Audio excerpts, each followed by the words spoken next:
दरवाजे की घंटी बज रही है। मीठी नींद के झोंकों में शोभा ने हल्के से आंखें खोली और सामने रैक पर रखी डिजिटल घड़ी में समय देखा। 5:15 हो रहे थे। यह इतनी सुबह कौन घंटी बजा रहा है? सुखद गुदगुदे बिस्तर पर सुबह की नींद का मजा ही कुछ और ही है। फिर आज रविवार भी है, सोचते हुए वह अलसाई सी लेटी रही। दरवाजे की घंटी निरंतर बजती गई, हर एक बार और अधिक तेजी से। अंततः वह बिस्तर से उठी, अपने कमरे से निकलकर गैलरी में आई। बगल के कमरे में यूं ही झांका, रिया निश्चिंत सो रही थी। कौन होगा दरवाजे पर? दूध वाला या फिर बाई? मगर इतनी सुबह? असमंजस से वह दरवाजे की तरफ बढ़ी और जितनी भी चिटकनियां लगी थी खोल दी। सामने आर्मी सेना के 2 ऑफिसर्स गंभीर भाव लिए विमूढ़ से खड़े, हाथों में कैप। शोभा ने हैरत भरी प्रश्नात्मक दृष्टि से उन्हें देखा। जवाब में उनके आंखों में आंसू उमड़ आए। अजीत ठीक तो है ना? वो बौखलाई सी बोली। उन्होंने अपनी आंखें बंद कर ली। आंसू बंद आंखों से बहकर गालों में धुलकने लगे। दर्द की कई रेखाएं उनके चेहरों पर उभर आई। क्या हुआ अजीत को? शोभा चीखी। मैडम, अजीत हमारे बीच नहीं। कल रात आतंकियों ने अजीत को। हाँ, एक दर्दनाक चीख शोभा के कंठ से निकल गई। खुले मुंह पर हाथ चला पुतलिया विस्मय से फैल गई। वह गिरने सी होने लगी कि ऑफिसर शर्मा व ऑफिसर मेहता ने उसे संभाल लिया और उसे संभालते हुए दोनों ड्राइंग रूम में आए। शोभा की दबी आवाज अब विभत्स चीखों में बदल गई थी। रिया अपने कमरे से उठकर आंखें मलते हुए ड्राइंग रूम में आई। सीआरपीएफ अधिकारियों के बीच अपनी मां को रोते बिलखते देख एक पल के लिए उसका माथा ठनका। फिर उसने भी पूछा, क्या हुआ पापा को? जवाब में शोभा की चीखें और प्रबल हो गई। ऑफिसर शर्मा और मेहता भी अपने आंसू पोंछने लगे। नहीं नहीं, रिया चिल्लाई। पापा को कुछ नहीं हो सकता। उन्होंने मेरे जन्मदिन पर आने का वादा किया था। वो मर नहीं। बुदबुदाते हुए वह नीचे फर्श पर लुढ़क गई। दोनों ऑफिसर्स शोभा को छोड़कर रिया को संभालने लगे। इस खबर ने उसे बेहोश कर दिया था। मैडम, आप रोना छोड़िए और बेटी को संभालिए, मेहता बोले। मगर शोभा चेहरे को हथेलियों से ढककर करुण क्रंदन करती रही। उन दोनों के चेहरों पर परेशानी के भाव और अधिक उमड़ आए। रिया को उठाकर सोफे पर रखा। वह उसके मुंह पर ठंडे पानी के छींटे मारे, मगर उसकी बेहोशी नहीं टूटी।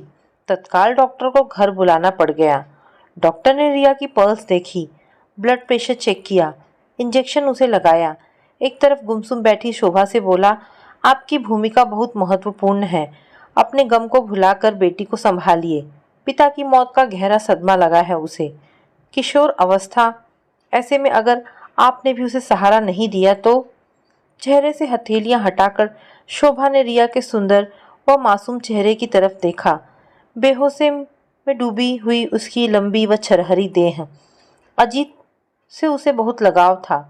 3 दिन बाद उसका 14वां जन्मदिन था और अजीत ने घर पहुंचने का वादा किया था। जैसे तैसी जगह, चाहे कितनी भी संवेदनशील पोस्टिंग में अजीत रहा हो, पर रिया के जन्मदिन पर वह अवश्य घर पहुंचता था। शोभा को अपनी बेटी पर तरस आने लगा।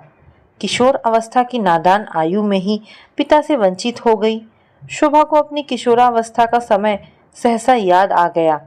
कहते हैं कि इतिहास खुद को दोहराता है।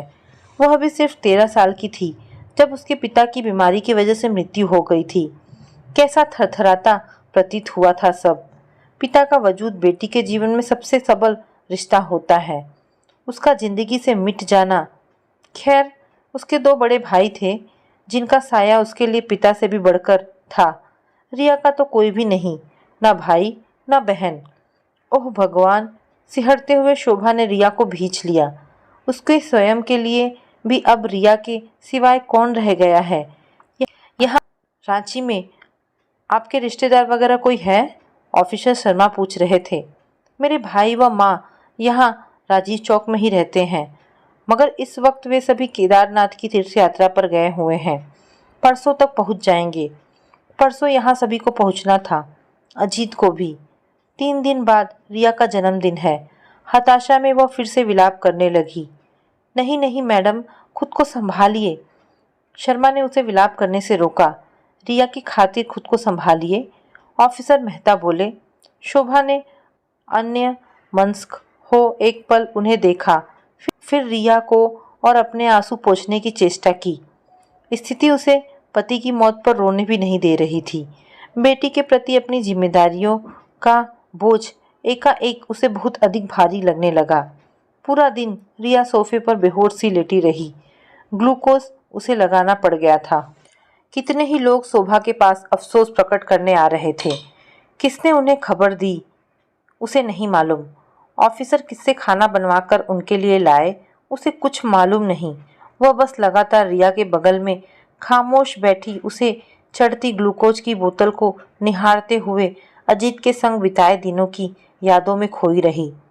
शाम को जब रिया की बेहोशी टूटी तो इस दारुण क्षणों में भी खुशी की हल्की लकीरें उसके चेहरे पर छा गई। पापा, रिया बोली।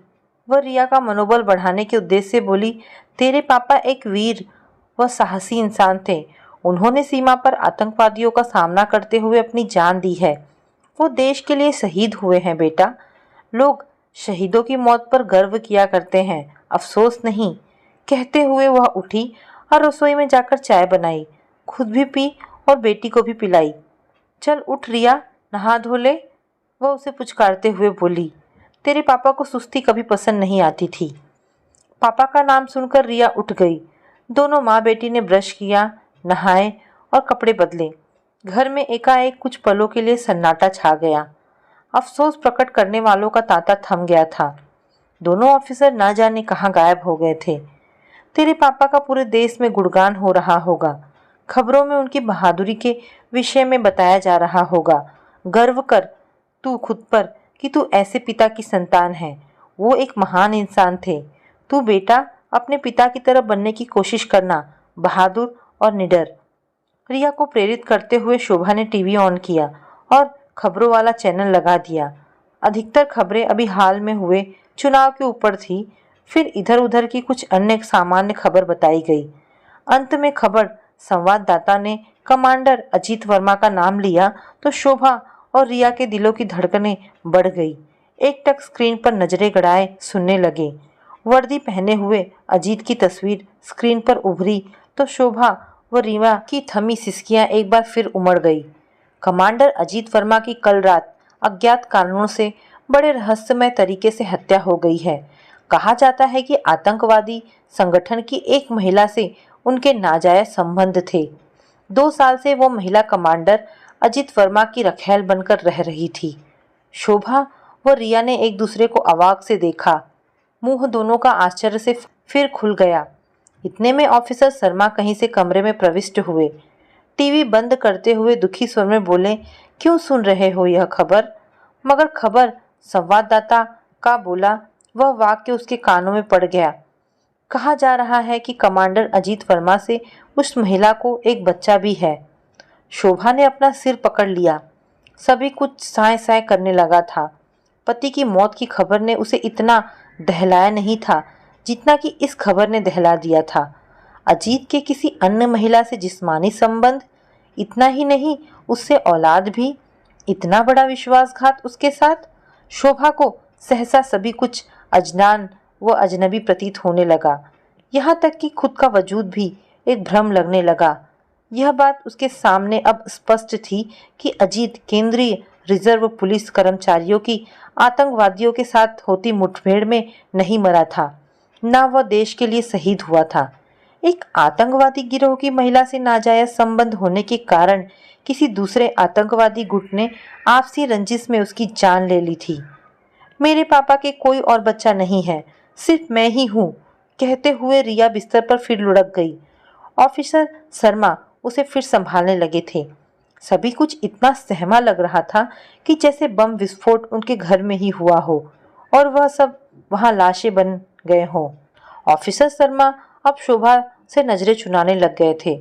अजीत की हरकतों ने संभवतः सीआरपीएफ के सभी कर्मचारियों के चेहरों पर शर्म का धब्बा लगा दिया था। थोड़ी देर में उनके मातहत मेहता भी पहुंच गए।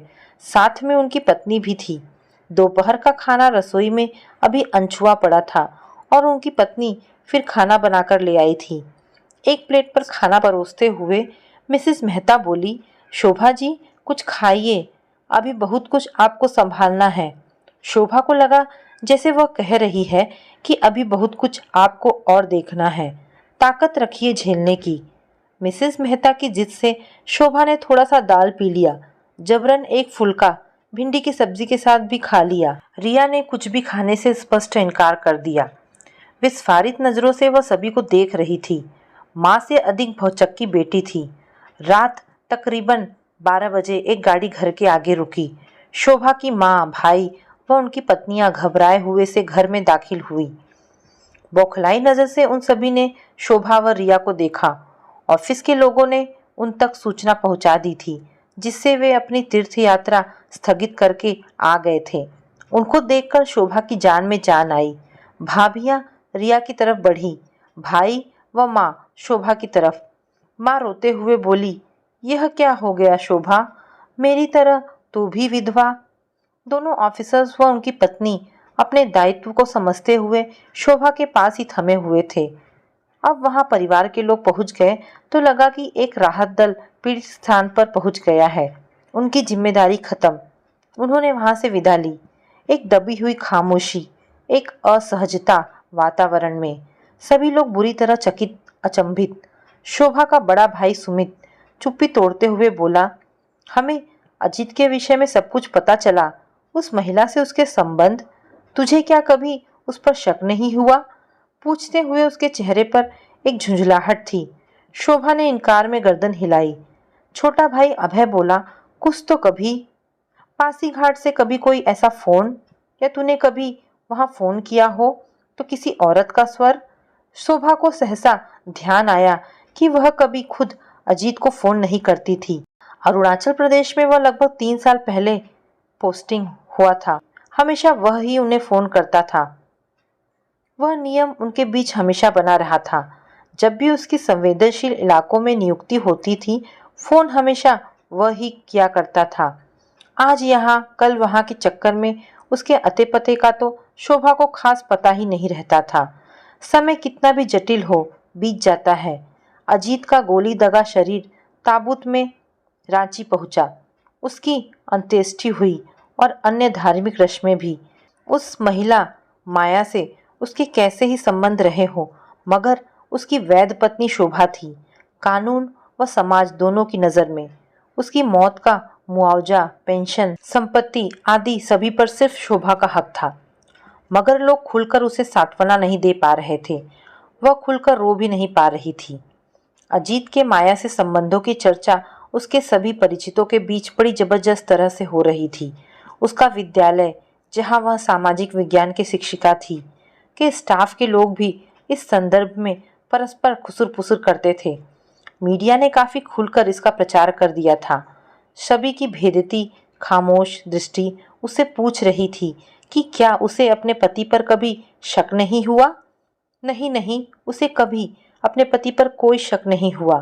पासीघाट जब से अजीत का पोस्ट हुआ था, 3 साल के दरमियान वह 6 बार रांची घर आया था। उसे जरा भी चेतना नहीं हुई कि उसका पति कहीं कोई गुपचुप प्रेम संबंध बना रहा है। वह अचरज करने लगी कि अपने ये करीबी लोग कितनी ही बातें हमसे गोपनीय बनाए रखते हैं। 1 दशक से अधिक समय अजीत के साथ गुजारने के बावजूद वह उसे कितना कम जानती थी। कहीं उसकी बेटी भी उसे किसी धोखे में तो नहीं रख रही? अपनों से उसका विश्वास उठने लगा था। अजीत से हुई अंतिम मुलाकात का स्मरण शोभा ने कई बार किया। उस सुबह वर्दी पहने उसने बड़े सामान्य तरह से उससे व रिया से विदा ली थी। कहा था कि पासीघाट में पोस्टिंग के सिर्फ कुछ ही महीने शेष बचे हैं। अगली पोस्टिंग वह हेडक्वार्टर झारखंड की लेगा। रिया का हाई स्कूल का बोर्ड है। वह रांची में रहकर रिया को गाइड करना चाहता है। उसने यह भी कहा था कि उसकी ले देकर एक ही तो बेटी है। रिया के जन्मदिन में वह जरूर घर पहुंचेगा। क्या वजह थी कि अजीत ने किसी दूसरी औरत से प्रेम संबंध बनाए? इस अफवाह में कितनी सच्चाई थी? क्या माया नामक कोई औरत वास्तव में अस्तित्व रखती है? यह प्रश्न शोभा के मस्तिष्क पटल पर कोलाहल मचा रहे थे। फिर एकाएक उसने एक निर्णय ले लिया, पासीघाट जाकर अपनी आंखों से सभी कुछ देखने का। ऑफिसर शर्मा को उसने फ़ोन किया। मैं पासीघाट में उस जगह जाना चाहती हूँ जहाँ अजीत रहते थे। अरे मैडम, आप इन किन चक्करों में? नहीं, शोभा ने ऑफिसर शर्मा को आगे कहने से रोक दिया। मेरे लिए वहाँ जाना बहुत ज़रूरी है, तब तक मुझे चैन नहीं आएगा। ऑफिसर शर्मा ने शोभा का ईटानगर तक का एयर टिकट बुक करवा दिया। ईटानगर से बस द्वारा उसे पासीघाट पहुंचना था, जहां सुरेश उसे लेने आने वाला था। वह युवक अजीत का ड्राइवर था। शोभा जैसे ही बस से उतरी, चपटी नाक वाला सुरेश उसके नाम का पोस्टर लिए उसकी प्रतीक्षा में खड़ा था। वह चुपचाप उसकी तरफ बढ़ी। वह जीप से उसे सीआरपीएफ के गेस्ट हाउस में ले गया। शोभा स्नान वगैरह करके तरोताजा हुई। मैं इसमें जाकर थोड़ा खाना भी खाया। तत्पश्चात सुरेश से बोली, तुम माया को जानते हो? उसने सहमति में गर्दन हिलाई। मुझे उसके घर ले चलो। जानते हो ना उसका घर?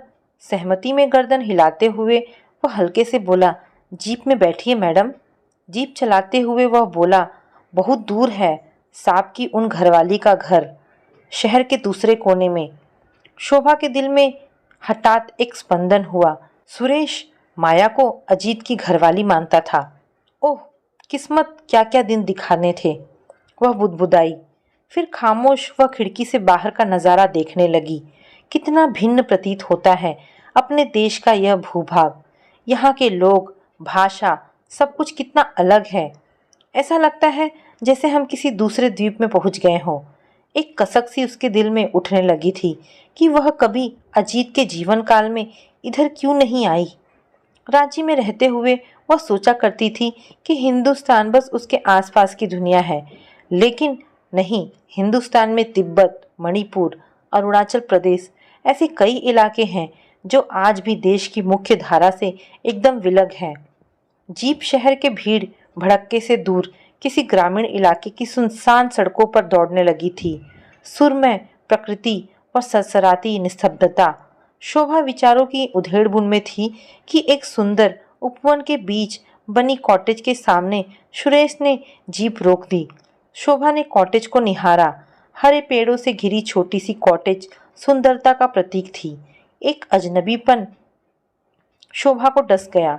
फिर भी वह कॉटेज की तरफ बढ़ी। मैं आऊँ मैडम? सुरेश ने पूछा। नहीं, तुम यहीं इंतज़ार करो, वह बोली और आगे बढ़ ली।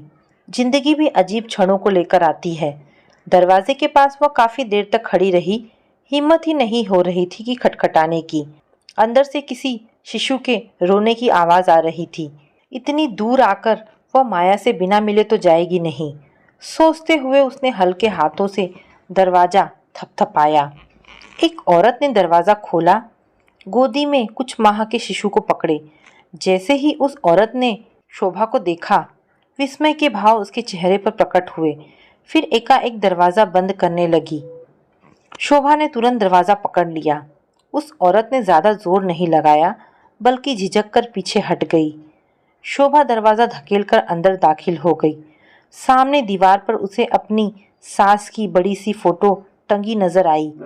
फोटो पर बनावटी फूलों का एक बड़ा सा हार भी टंगा था। शोभा ने घूरकर अपनी सास की तस्वीर को देखा।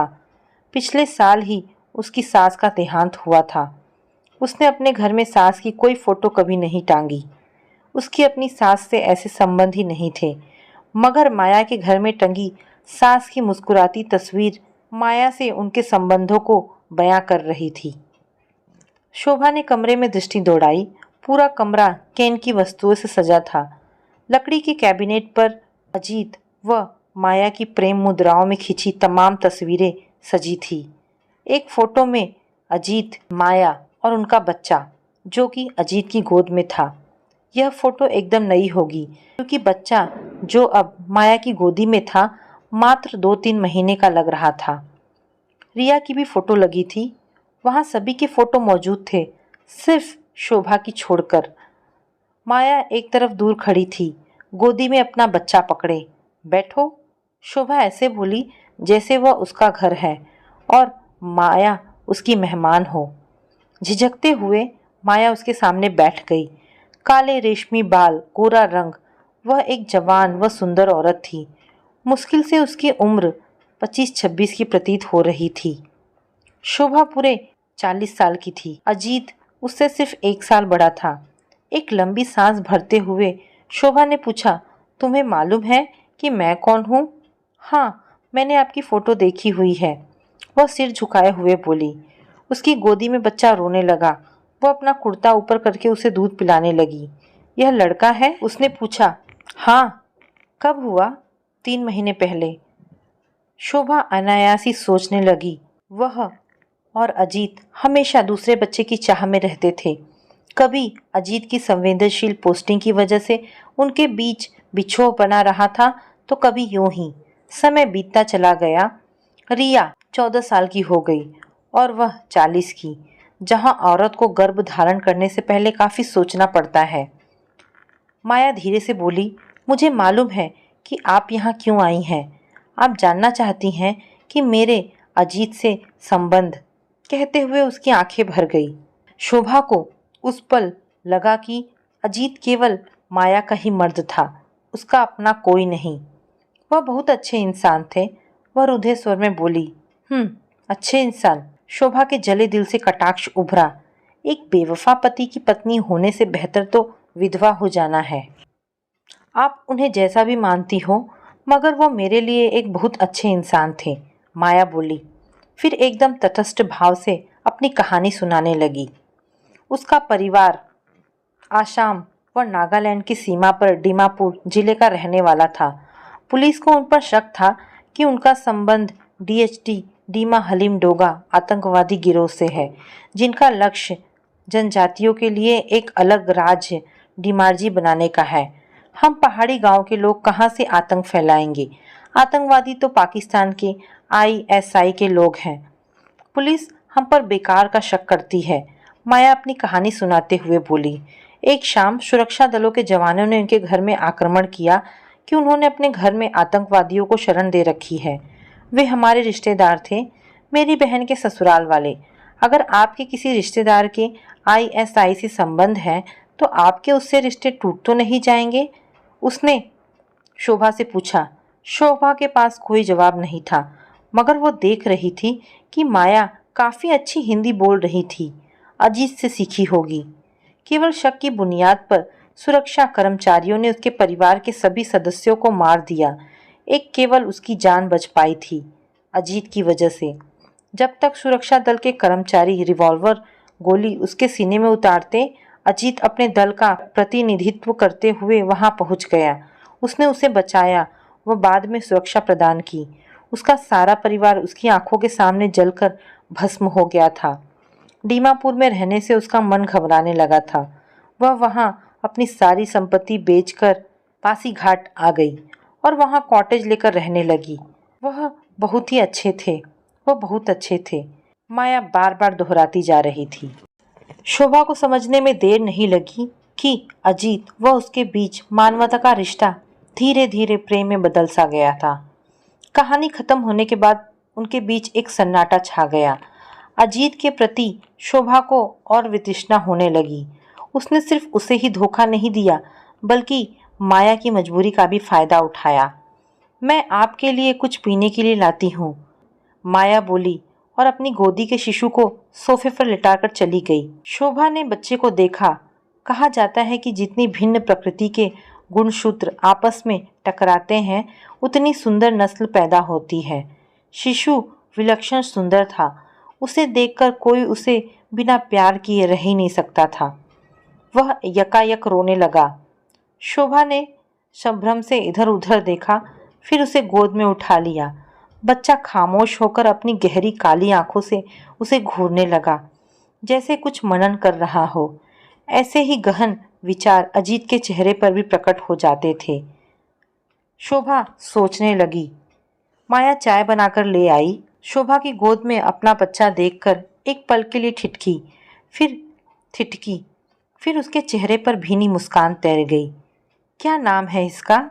आरव उन्होंने ही रखा था। शोभा ने अपनी आंखों से सभी कुछ देख लिया था, सुन लिया था। अब वहां ठहरने का कोई औचित्य नहीं था।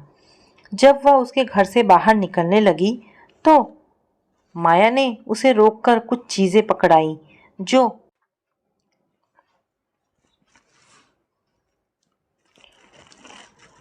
शोभा को समझने में देर नहीं लगी कि अजीत व उसके बीच मानवता का रिश्ता धीरे धीरे प्रेम में बदल सा गया था। कहानी खत्म होने के बाद उनके बीच एक सन्नाटा छा गया। माया हंसते हुए बोली, उसके जन्मदिन पर अजीत को जरूर पहुंचना था, मगर यह हादसा 14 की हो गई ना रिया? माया ने पूछा तो शोभा ने ठंडी सांस भरते हुए हामी भरी। माया रिया का नाम लेकर उसके विषय में ऐसे बतिया रही थी जैसे वह उसे अरसे से जानती है। इसका अर्थ है कि माया के साथ अजीत के रिश्तों में एक पारदर्शिता थी। वह निसंदेह उससे सभी कुछ बांटा करता था और इधर अपनी जायज पत्नी से वह कितना कुछ छुपा कर रखता था। वह इस प्रदेश की हवा, मिट्टी व माया की गंध लेकर उसके पास पहुंचता था और वह कभी महसूस ही नहीं किया करती थी कितना सतही था उसका अजीत से रिश्ता। माया उसे जीप तक छोड़ने आई। उससे विदा लेकर शोभा जीप में बैठ गई। ना जाने क्यों माया से मिलकर उसे एक हल्कापन महसूस हो रहा था, जैसे एक भारीपन, एक तनाव सिर से उतर गया हो।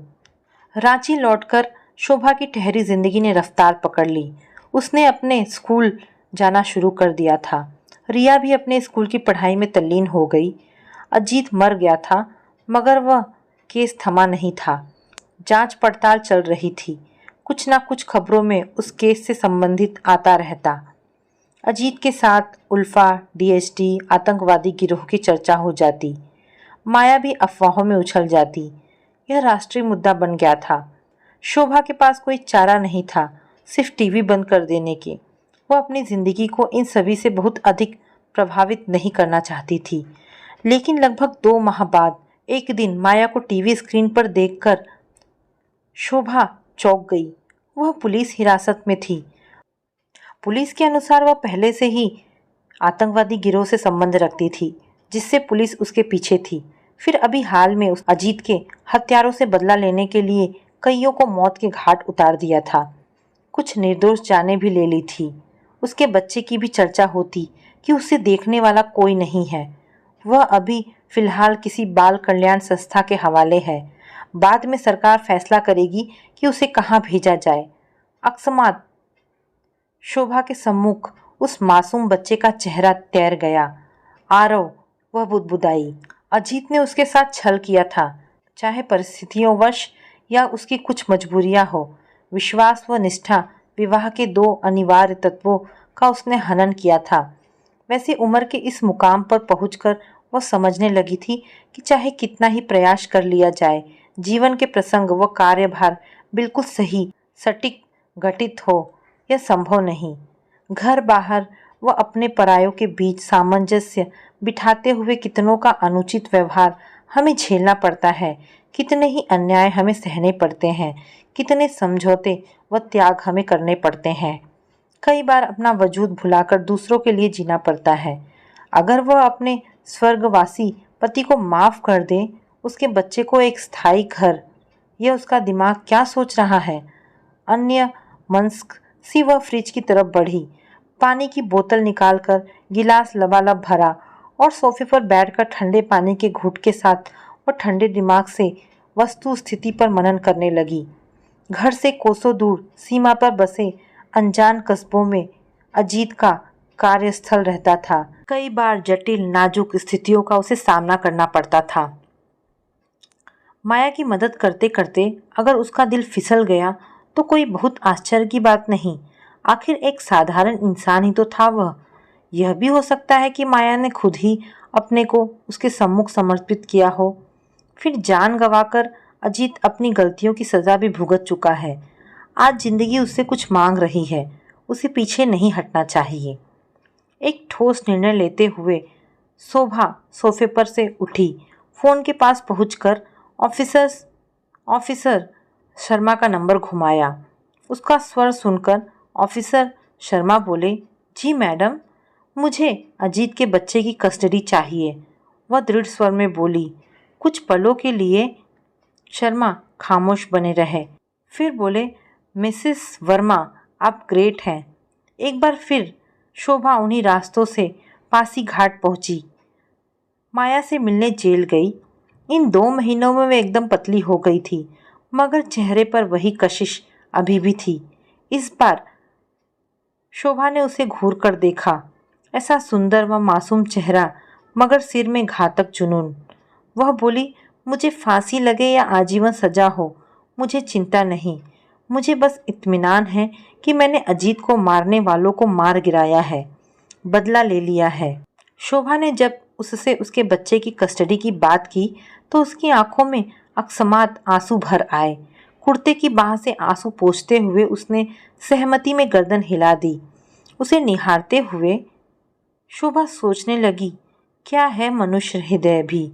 एक तरफ इतना कठोर कि लोगों के प्राण ले ले, दूसरी तरफ इतना कोमल कि द्रवित एकदम से द्रवित हो जाए। मैं तुम्हारे बच्चे की अच्छी परवरिश करूंगी माया, उसका हाथ दबाते हुए शोभा ने उसे आश्वासन देने का प्रयत्न किया।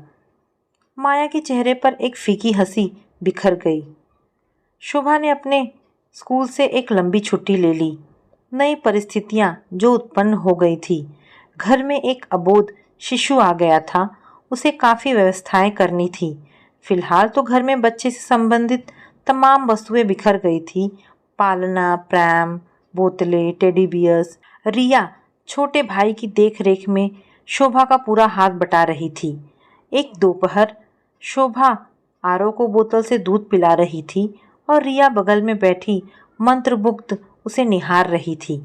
पिता की मौत से जो अभाव उसकी जिंदगी में आया था, आरव उसकी पूर्ति कर रहा था। सहसा वह शोभा से बोली, मम्मी, आप एक बहुत ही स्ट्रांग व ग्रेट वुमेन हो, मुझे आपकी तरह बनना है। तो दोस्तों, ये कहानी यहाँ पर समाप्त होती है। आशा करती हूँ आपको ये कहानी पसंद आई होगी। अगर आपको कहानी पसंद आई है तो प्लीज़ इसे लाइक एंड शेयर करें। धन्यवाद दोस्तों।